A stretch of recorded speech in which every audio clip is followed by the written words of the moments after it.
Welcome to Golf Smarter Mulligans, your second chance to gain insight and advice from the best instructors featured on the Golf Smarter podcast. Great golf instruction never gets old.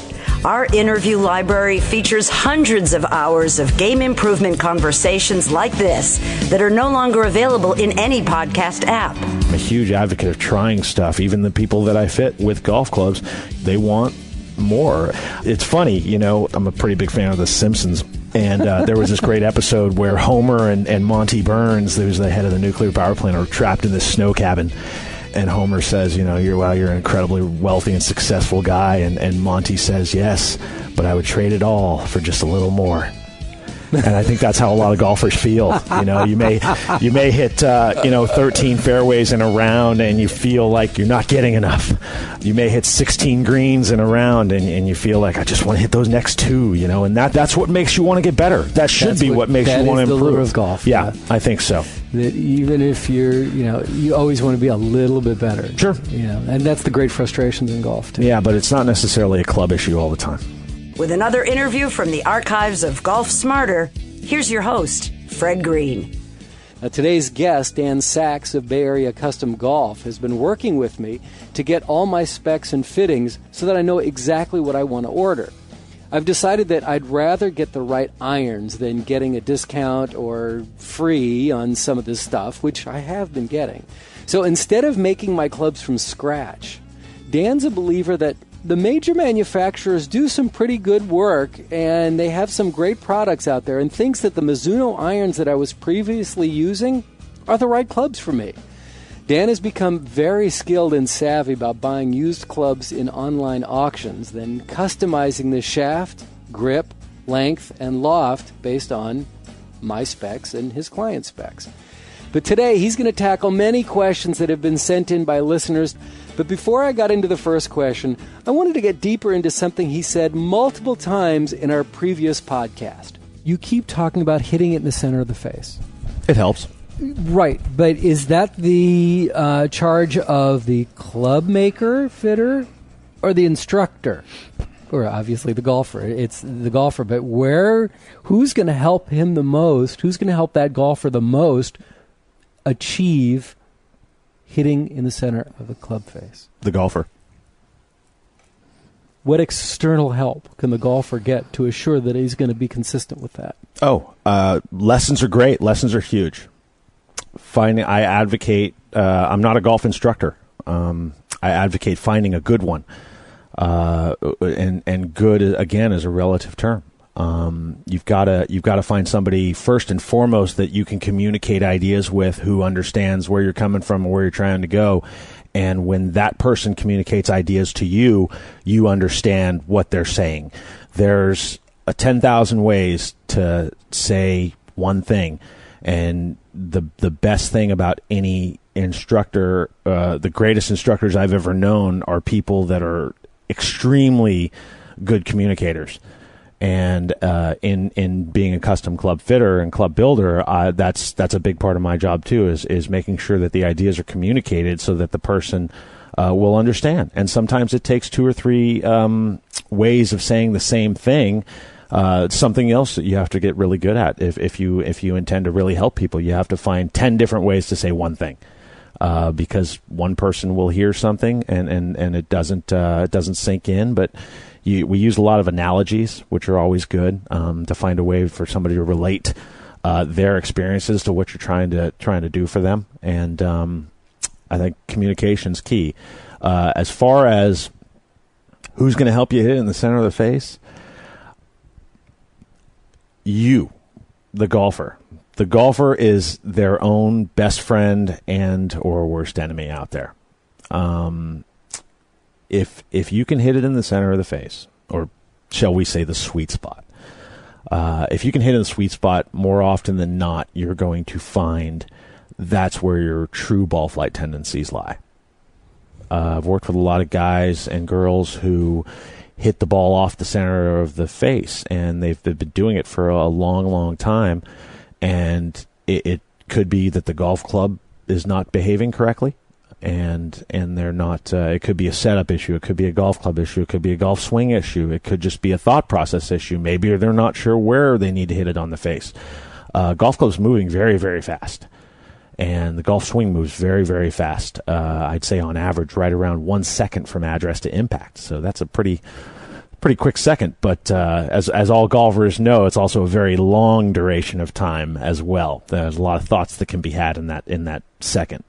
But at that speed, you need to keep checking back. I'm a huge advocate of things like face tape, loft and lie tape, making sure that you know what you're feeling. That's another very difficult thing, is to communicate feel to somebody. How does something feel? Because everybody approaches feel differently. You read all these books by all these great golfers, and what they're describing is they're describing the way they feel and what these feelings equate to in words, in a verbal sense. It's so key to be able to try to communicate feel. It's a very difficult thing to do. I'm not sure if that really... Yeah, no. And you're absolutely right. It really is. I'm going to rattle off some quick questions here. Fire away. Okay. This one came from Chris Baradinis, and What's up, he's Chris? in Maineville, Ohio. Have you been through there? You know Maineville, Ohio? I'm not sure if I know Maineville, Okay. but Well, it doesn't spent matter. a little He says, time in Ohio. Chris says, help! I love my Cleveland CG14 wedges, but I really need the lie-adjusted flat. The ones they replaced are 3 degrees flatter. I've been unable to find a club fitter who is willing to bend these, and Cleveland's website has no mention of adjustment on it. Can they be adjusted? Send them. I'll bend them. That's a quick I didn't answer. mean for that to rhyme, but yeah, absolutely. 3 degrees, no problem. You just have to, you as the player have to accept the potential for that club to break. And it happens, but I'd say more often than not, you should be able to get 3 degrees out of CG14. Okay. I can get 3 degrees out of CG14. You just got to make sure you're doing it slowly. I got a note from somebody in the UK who said that he had some pings that he owns, had somebody, a custom club fitter, look at the lie on all these off-the-shelf clubs that he bought, and that his, I think I've got this right, his 9-iron was at 43.5, and his pitching wedge was at 46. Degrees of loft. Mm-hmm. It's like, is that a big oops? Is that a big mistake? I mean, that's a little bit close. Close, yeah. It's not where it should be, should it? No, you're looking for about a 4-degree separation there, and I think if you were to go to that website, you would probably see about a 4-degree separation there. But not uncommon for those things to happen. It's another advantage to having a guy locally that can work on golf clubs. The problem with that certain situation, actually, Fred, is that ping golf clubs are notoriously difficult to bend. They actually have a different method of bending golf clubs to loft and lie specifications at the ping factory. It's called concussion bending. And what they do is they put the golf club in a jig, and you'll notice pings have a notch on the back of the hosel. And what that notch is, so you can set the golf club in this jig, and they hit it with a, for lack of a better term, a hammer, until it reaches, there's a chart sitting underneath the jig that says, what the lie angle is. So they'll hit it with a hammer until it reaches that angle. Wow. But sometimes golf clubs will bend back. Metal is a strange thing. It will want to reform to its original shape sometimes. Sometimes beating golf clubs into the ground will make them bend. But yeah, not uncommon. A lot of people come to me and they say, well, I hit my 7 and my 8-iron the same distance, and we'll check the lofts, and sure enough, they'll be very, very close to each other. So it makes perfect sense that they are hitting their 7 and their 8-iron the same distance, because it's almost the same golf club. Interesting. Chris Brandy, Los Angeles, California, says, what's the difference between cutting down a driver shaft from the butt end versus the tip end? When you cut it down from the butt end, you are not going to affect the flex of that golf club as much were you to cut it down from the tip end. So we work with a lot with shaft frequency here, resonant shaft frequency, and when we're trying to achieve a certain flex, we're going to be cutting from the tip end and measuring, of course, from the butt end, what the frequency of that golf club is. And I want to say the general rule of thumb, which changes for every shaft, which just makes this such a dynamic thing. The rule of thumb is for every inch you're going to pull off the tip of a shaft, it's about 8 cycles a minute, and for every inch you pull off the butt end of the shaft, it may be about 4. So my biggest concern when cutting golf clubs down is, are they going to maintain swing weight? And it could be that you need to get a little lead tape. And what was this person's name? This is Chris out of Los Angeles. Chris, cutting a golf club from the tip end is considerably more expensive than cutting it from the butt, because the golf club has to be disassembled. And once you start disassembling golf clubs, I'm not a big advocate of disassembling golf clubs to make them shorter. It's just easier to cut it from the butt end and then reweight it to a certain swing weight. He also wants to know, is choking down on the shaft similar to cutting it? Yeah. From a feel perspective, yeah. If you grip down lower, I don't like to use the word choking down because choke and golf don't jive very well for me. But I like to use the term grip down. If you're gripping down on a golf club, it's going to feel a little bit lighter than were you at the end of the shaft. Now, that has an effect on lie angle, swing weight, and flex to a certain extent, because once you grip down on a golf club, you're bringing it closer to you, which will effectively flatten the lie angle. It will also make the golf club feel a little bit lighter because, again, it's not as long. So I always try to use the analogy of if you have a fishing rod with a 1 ounce lure at the end of it and you twang it up and down, it's going to have not as much flexion as the same rod with a 2 ounce lure at the end of it. It's going to have a lot more flexion with that 2 ounce lure. So you want to make sure that. Actually, let's get back to Chris. Mm-hmm. Are you hitting at the center of the face, Chris? It's a good question. There you go. A lot of modern drivers are real long, which make them move faster. The golf club that's longer is going to move faster because there's a bigger arc. And you can generate more speed, but at the compromise of what?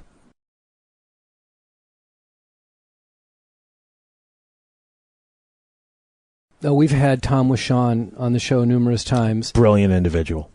Yeah, that's why he's been on numerous times, because he's so interesting and so knowledgeable. I'm a big fan of Tom's work.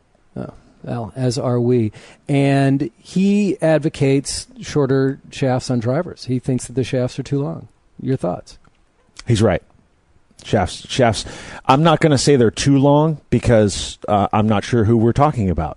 Okay. If we're talking about a golfer that hits it in the center of the face at any length, yeah, give him a long driver. If we're talking about a golfer that needs lots of distance and has a ton of control, yeah, he can take a long driver. She can take a long driver. But all things being equal, a shorter golf club is easier to control. It's much easier to hit a 9-iron than it is to hit a 2-iron.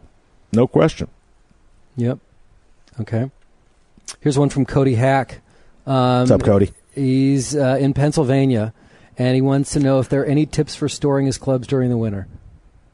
Ooh, good question. I would just say a cool, dry place. Not in the trunk of his car, out in the street. Yeah, in Pennsylvania. The epoxy that's used to put golf clubs together can be temperature sensitive. If it gets too cold or too hot, it can start to break down and sort of compromise the bond between the shaft and the head. So you want to make sure that they're kept at even temperatures. I would say, the basement. A lot of people have good basements in the Northeast there. So, yeah, just someplace that they're not going to experience extreme temperatures. Okay, but what about any kind of special cleaners and stuff for the off-season? You can clean up the clubs before you store them. Anything necessary on that? That's going to help their condition and keep them in good shape? I would imagine you're coming off the 18th green. They should be pretty clean. I'm a huge advocate of making sure your golf clubs are clean. There's grooves there. When you fill them with mud, they don't work as well as when the grooves are not filled with mud. So, and the different kind of brushes that we have for our clubs. Sure. Is there some we should be looking out for or avoiding? I mean, I don't think so. Bristles, Golf clubs are pretty tough. Okay. The metal's pretty tough. Yeah. Some of the finishes on golf clubs can be sort of scarred by those brushes, but they can be scarred up pretty good by the sand in the bunker as well. But residue from balls, residue from grass, mud, get that stuff out of the grooves. Clean them up. Yeah, make sure they're clean. Before you hit the ball. I mean, throughout your round, carry something with you and clean it up. Yeah. If you think about you watch golf on television, you see people on the tour, or the caddies always got a rag with one end is usually wet, the other end is usually dry, so they can make sure that every golf club in that player's bag is nice and clean. Not only does it work better aesthetically, when you look down on it, you don't see the last place you hit a golf ball, but if you do need those grooves to do what they do, which is displace material between the ball and the club, then yeah, get them clean. Here's another question that kind of falls into the same category. This is from Fred Strain in Fallbrook, California. He says, Fallbrook, I know Fallbrook. Oh, yeah? Oh, yeah, for sure. Do you know Fred? I don't know if I know Fred. I might have seen him on a driving range somewhere around there. He's not going to want to talk to you because I'm embarrassed to tell you how long it's been since I've replaced my grips. Oh, a lot of people should be embarrassed to tell me that. I should probably do that annually, at the very least, annually. Lately, it seems as if I'm feeling every little thunk and bump through my shafts to the point where my forearms hurt. Would softer grips help me? And some of the online grip size charts suggest they might need a slightly oversized grip. What is the effect of an oversized or undersized grip on ball flight? Good Lots question. Of questions. Very good question there. First, change your grips regularly. If not, I don't play as much golf as I used to. Opening up this business and kind of doing what I'm doing, it doesn't give me the opportunity to play as much. But it seems like I changed the grips on my wedges, which are clubs that I use a lot. I'd say if anything, I practice my short game about 90% of the time now, rather than 70% of the time. But change the grips on my wedges every 3 to 4 months. Really? Yeah. Well, I have unfettered access, Fred. Cheap labor. Cheap labor and kind of unfettered access to golf clubs and grips. But I think at least once a year, if there's one thing that I could point out that most golfers are neglecting out there, it's their grips. And this is the connection between the player and the club. So it's absolutely the most one of the most important things to work with are new grips. There's so many grips out there; it's downright confusing to an experienced club fitter sometimes. What all these grips are doing? You spend a lot of time researching all these products to make sure that you're up to snuff on everything. And grips are a necessity for good golf. There's a lot of tour players out there change their grips every week. Wow. These are a lot of guys that hit a lot of golf balls, though. Yeah, But from how much do you use them? Well, certainly, you want to change the tires before they're completely out of tread. Yeah, right. And I would say getting your grips changed at least once a year is huge. I would also advocate trying new grips. Take your 7-iron and have a couple of grips thrown on it. If you got a savvy club builder, he can save the old grip in some cases. So you could theoretically try 10 grips in 10 days, and not have to lose any money other than that you bought 10 different grips to try to decide which one's the best for you. With regard to the size of the grip, that makes a big difference. A grip that is smaller will help aid in the releasing of the golf club. A grip that is larger will help to hinder the releasing of the golf club. So when we say release, we're talking about the head turning over.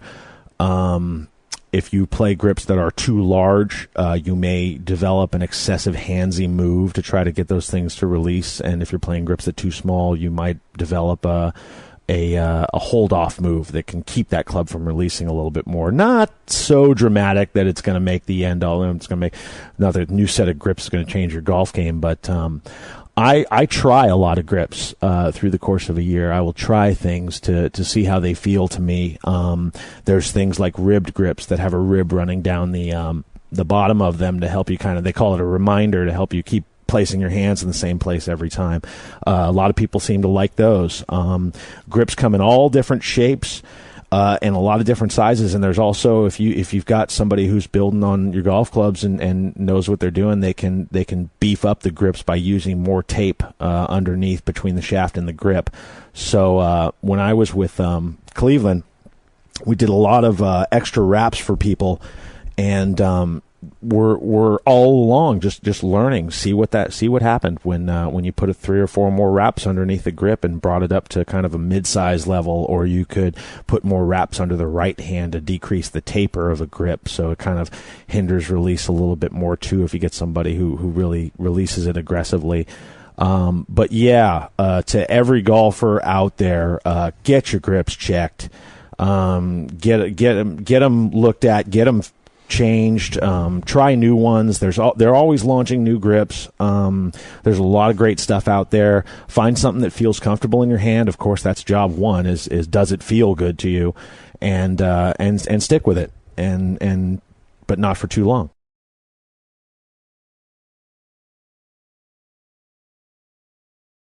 There's been a lot of changes in technology. At least this is what the manufacturers are leading us to believe, that there's been a lot of changes in technology over the last few years, with the larger heads and the high MOI and COR and all these things are thrown out at us. From your perspective, what's the big difference between the clubs that came out in 2007 and the clubs that came out in 2008? Other than the name or an extra letter in the name of the club. The biggest difference? Mm-hmm. Well, that's an interesting question. Are they changing from year to year? You want to put me on the spot for this? Oh, you one? Bet I want to put you on the spot. Well, the USGA regulations on golf clubs haven't changed. So a golf club can only be so big, with a face that is so hot or has a high coefficient of restitution, as it's known. A golf club can only have so high a moment of inertia, which seems to be the newest of buzz terms out there. If you are in need of, if you're playing with a golf club that is, how about this? If you're playing with a golf club that's more than 7 years old, you're missing out on some really great things.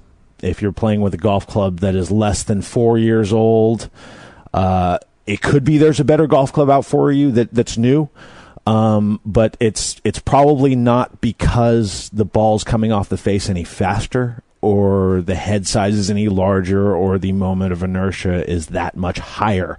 After all, the goal is to hit it in the middle of the face, and if you do hit it in the sweet spot or center of the face, and you're getting max ball speed off the center of the face, then you're there. What are the other launch conditions? What's the launch? What's the spin? Golf clubs are not all equal. They even the modern golf clubs, they are not all equal. Some of them lend themselves to high launch, high spin, low launch, low spin, low launch, high spin, high launch, low spin. It really varies from head to head, and that has more to do with the shape than it does to do with the parameters of the specifications of the club. When it comes to moment of inertia, coefficient of restitution, and size.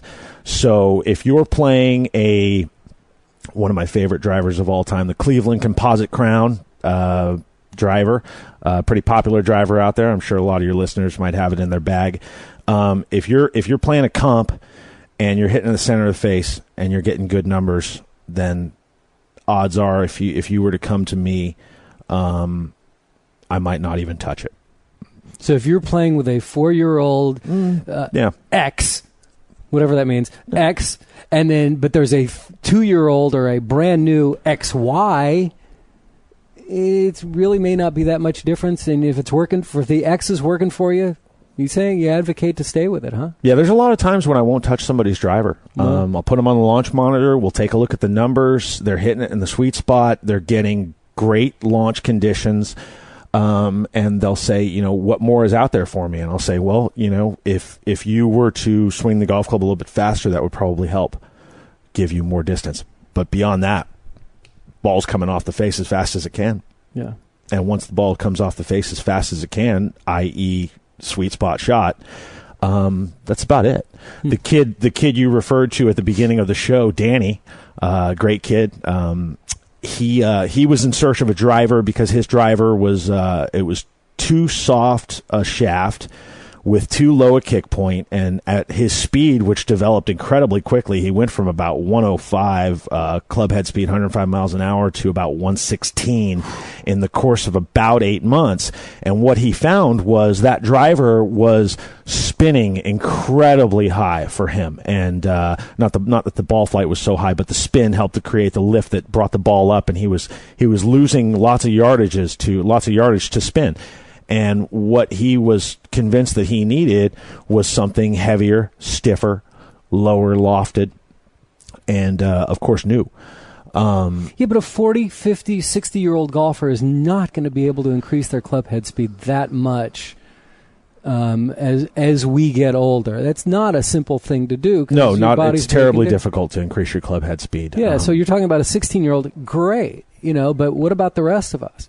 What do we do? I mean, to increase your club head speed? Well, is that really what we're trying to do? Or are we just trying to hit the ball center and face and be happy with it? I would advocate hitting fairways before trying to increase your club head speed. Okay. I'm a pretty big fan of hitting approach shots from short grass.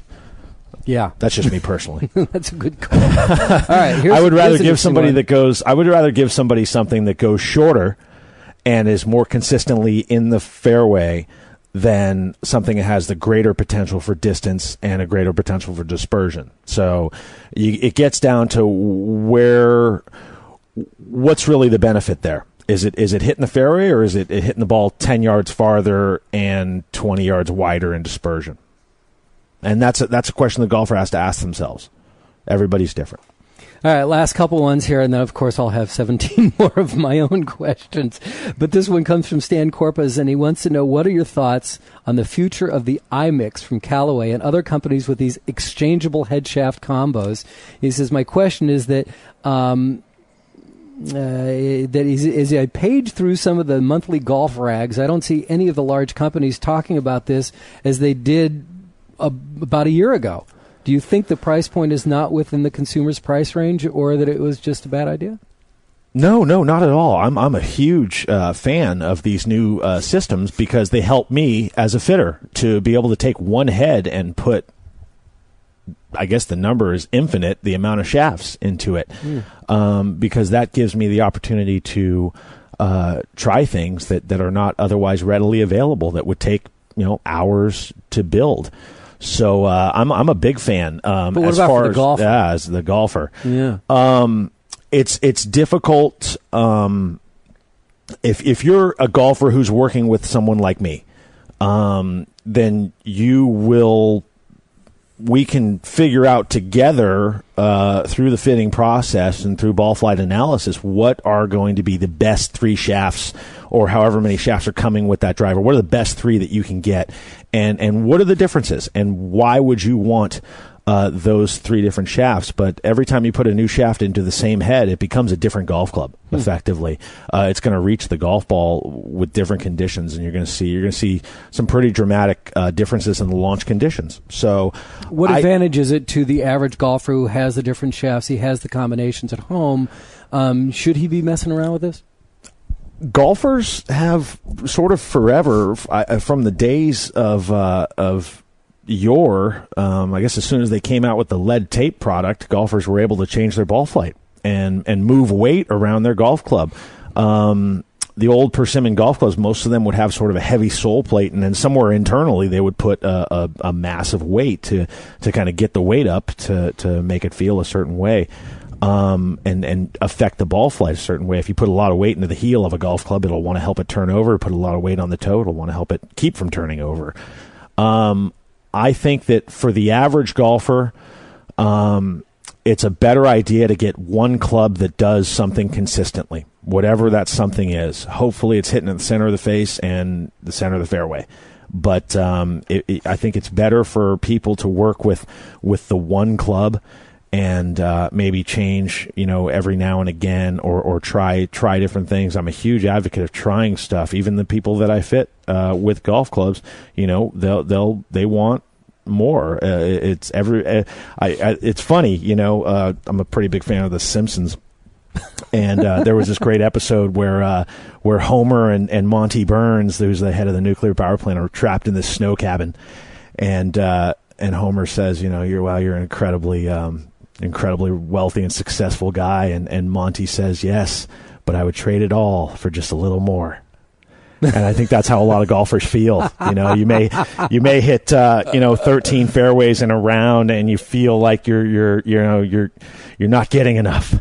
You may hit 16 greens in a round, and you feel like I just want to hit those next 2. You know, and that's golf. That's what makes you want to get better. That should be what makes you want to improve. The lure of golf. Yeah, I think so. That even if you always want to be a little bit better. Sure. You know, and that's the great frustrations in golf too. Yeah, but it's not necessarily a club issue all the time. There's a lot of times when the clubs are not the issue.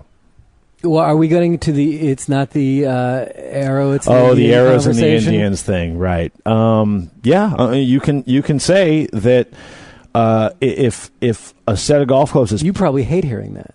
I hear it a lot. Well, I'm sure. So I've learned to enjoy hearing it. Yeah, but I come up with lots of funny little responses to that. Of course, because you're the arrow maker. Right. I make the arrows, and I like to think that I make a pretty good set of arrows for all my guys out there and girls. Don't forget about the girls, the most underfit segment of golfers in the world. They are not taking advantage of all this stuff, and I'm not sure why.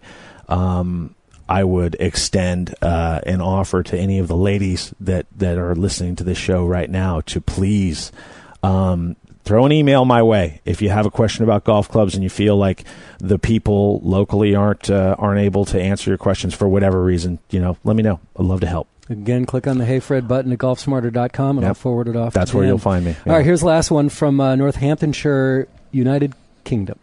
Right on. Well, UK action going on there. Ian Dalziel wants to know, what is your view on the recent newspaper article that says some of the new modern drivers like the Ping G10 are so loud when you hit them that they can damage your hearing? What's that, Fred? Yeah, exactly. What? Huh? I'm not sure about. I'm not an audiologist, but a good friend of mine's dad is. So maybe I'll ask him exactly what it takes. But cool. I can tell you that I've been on the driving range for the last 6.5 years listening to people hit drivers, and I still hear okay. It was the AC/DC concert that I went to back in 1992 that sort of got my ears jammed up a little bit. Awesome. All right. DanSacks, owner of Bay Area Custom Golf. I really enjoyed this. Thank you very much. Oh, you're welcome. It's a blast. A lot of fun. I love it. Yeah. Thanks, buddy. Sure. That's it.